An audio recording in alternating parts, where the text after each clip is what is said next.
Hi, chào mừng các bạn đã đến kênh Đinh Lăng Food and Horror. Hôm nay lại là một câu chuyện ma nữa gửi đến các bạn. Đầu tiên thì Tân cũng xin cảm ơn các bạn đã ủng hộ Tân trong mấy ngày qua, cũng như là bạn nữ đã gửi những câu chuyện ma về cho kênh trong thời gian vừa qua. Và hôm qua thôi thì bạn cũng đã khen và rất hài lòng khi mà mình đã truyền đạt và kể lại câu chuyện của bạn. Và có thêm 2 bạn nữa đã gửi chuyện về một câu chuyện ma ở Đà Lạt và một câu chuyện trong quá trình đi diễn ca hát của một bạn ca sĩ. Thì mình xin giữ 2 câu chuyện này trong cho các tập sau, vì trong lần kể chuyện ngày hôm nay thì mình sẽ kể tiếp một câu chuyện của bạn ngày hôm qua, bạn nữ hôm qua trong trường ký túc xá đó. Thì bạn đã gửi thêm một câu chuyện về gia đình của bạn trong một chuyến đi du lịch rất là ma mị và kỳ lạ, mà bạn đặt cho mình luôn cái tên đó là chuyến đi kinh hoàng. Câu chuyện bắt đầu của bạn là khi bạn cùng với những người cô bên nhà nội của bạn thực hiện một chuyến đi du lịch ở Phan Thiết. Thì mọi người đi rất là vui vẻ. Trong chuyến đi này gồm có 2 chị em của bạn, mẹ của bạn và hai người cô cũng như chồng của 2 người cô bên nội, là bên nhà ba của bạn đó, là cùng nhau đi du lịch. Thì trên đường đi á, dưới sự cảnh đẹp cũng như là những cái không gian mát mẻ, không khí biển làm cho gia đình rất là thích thú. Bạn và các thành viên trong gia đình chụp hình cùng với nhau trong suốt chặng đường đi. Và câu chuyện bắt đầu cho đến khi gia đình của bạn và bạn đến một cái resort mà bạn không nhớ tên.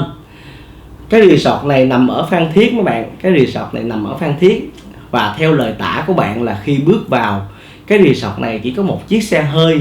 Chiếc xe hơi này bạn không rõ là của khách ở đó hay là của khách sạn. Nhưng mà khi bạn vào thì bạn chỉ thấy nhân viên của khách sạn, chứ không thấy một người khách du lịch nào ở trong cái resort đó.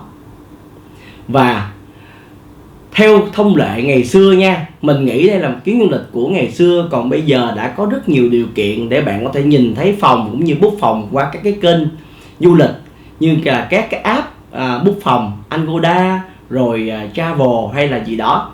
Còn ngày xưa khi mà tới thì bạn đi thẳng vào khách sạn và nhân viên khách sạn sẽ cho bạn coi phòng.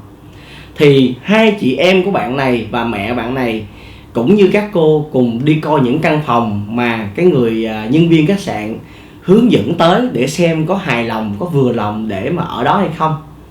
Thì 2 chị em của bạn và mẹ của bạn khi bước vào cái căn phòng mà được dẫn vào bởi người nhân viên thì họ rất là hài lòng. Vì căn phòng này khá đẹp, view nhìn ra biển, gió thổi rì rào mát mẻ, làm cho 2 chị em của bạn rất là thích thú. Và mẹ của bạn quyết định book phòng ở đây. Thì theo tôi nghĩ gia đình của 2 người cô ở bên kia cũng khá hài lòng, cho nên là họ quyết định ở lại đó để tận hưởng chuyến du lịch của mình. Và 2 chị em mới dẫn nhau đi lên một ngọn đồi. Và chỗ đó hình như có người ta đang xây dựng gì đó. Thì mà 2 chị em quyết định đi lên đó để chụp hình, dạng như chụp hình show đẹp, nhìn ra cảnh biển. Thì những các bạn mà nữ thì rất là thích. Thì 2 chị em quyết định đi. Thì lúc này 2 người cô, thì mình tự đặt tên là một người cô lớn và một người cô nhỏ. Thì cái người cô lớn mới kêu cái người cô nhỏ là hãy đi theo giữ 2 chị em coi sao, chứ đừng để đi một mình như vậy. Thì cái người cô nhỏ quyết định đi theo 2 chị em để cùng lên đó chụp hình. Vì người cô nhỏ này sức khỏe hơi yếu và chân cũng yếu do lớn tuổi, cho nên là bạn quyết định quay lại để dìu cô đi cùng với nhau. Nhưng khi quay lại thì bạn bất ngờ là bạn thấy người cô lớn đang đi sau lưng người cô nhỏ. Thì có nghĩa là bạn an tâm, vì bạn thấy 2 chị em là 2 người cô của mình là đang đi cùng với nhau, cho nên bạn quyết định đi cùng người chị lên trước để chụp hình. Thì khi lên trước chụp hình đã đời, chụp hình hết tất cả các hình ảnh đẹp, thì bạn lúc này mới kêu giọng xuống 2 người cô của mình phía dưới là lên cùng chụp với bạn. Nhưng khi kêu xuống thì không nghe ai trả lời hết. Thì bạn nghe một cái tiếng la ở dưới. Thì khi bạn đi xuống Bạn đi xuống thì bạn thấy cái người cô lớn đang bên cạnh người cô nhỏ, mà người cô nhỏ thì đang bị té và bị thương chảy máu. Và theo bạn tả thì người cô nhỏ đó đang ngồi trong tư thế thất thần, thẫn thờ và không biết gì. Thì qua lời hỏi của bạn đó là tại sao mà cô đi chung mà để người cô nhỏ té, thì người cô lớn lúc này mới nói là không hề đi chung. Từ nãy đến giờ người cô lớn đang đi chụp hình với chồng ở một bên khác, thì vô tình đi qua bên này thì thấy người cô nhỏ đã bị té và ngồi đó có máu chảy ra và thẫn thờ, làm cho người cô lớn hoảng hồn. Lúc này hai chị em cũng rất là hoảng hồn và đưa người cô nhỏ của mình vào bệnh viện để băng bó. Nhưng một điều kỳ lạ ở đây, người cô nhỏ không hề có cảm giác đau hay bất cứ chuyện gì hết. Người cô nhỏ cảm thấy rất bình thường. Và sau cái trận thất thần đó, mọi người mới trở về lại khách sạn. Thì lúc này là tầm 12 giờ trưa mấy bạn, tầm 12 giờ trưa thì mọi người quá mệt và bắt đầu ngủ. Nhưng bạn thì không ngủ được, bạn cứ nằm đó đến 1 giờ thì bạn bấm điện thoại đến 1 giờ thì mắt bạn bắt đầu mỏi và bạn ngủ thiếp đi. Khi mà bạn ngủ thiếp đi thì lúc này bạn nghe một cái tiếng người nói bên lỗ tai của mình một cách mơ màng: đi về đi.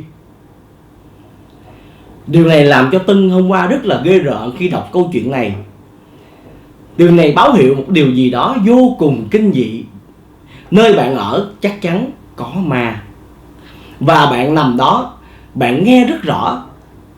Nhưng mà vì bạn đang quá buồn ngủ và mệt, bạn cũng không muốn quan tâm đến chuyện đó. Bạn nghĩ đó chỉ là mơ màng chứ không có gì xảy ra.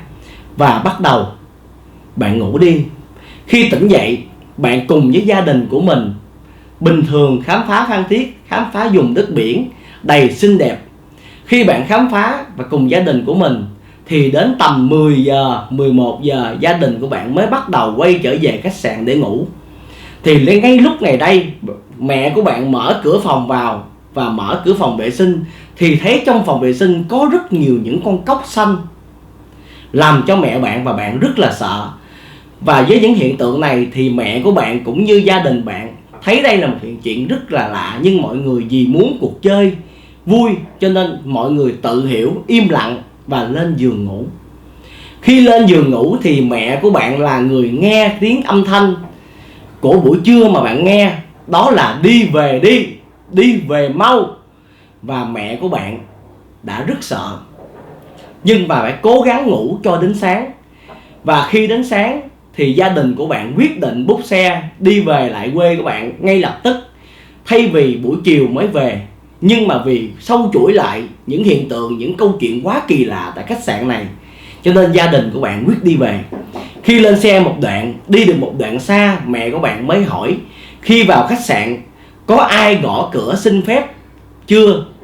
Thì lúc này mọi người mới nói là lúc đó vì mê cảnh đẹp quá cho nên chưa có ai gõ cửa xin phép.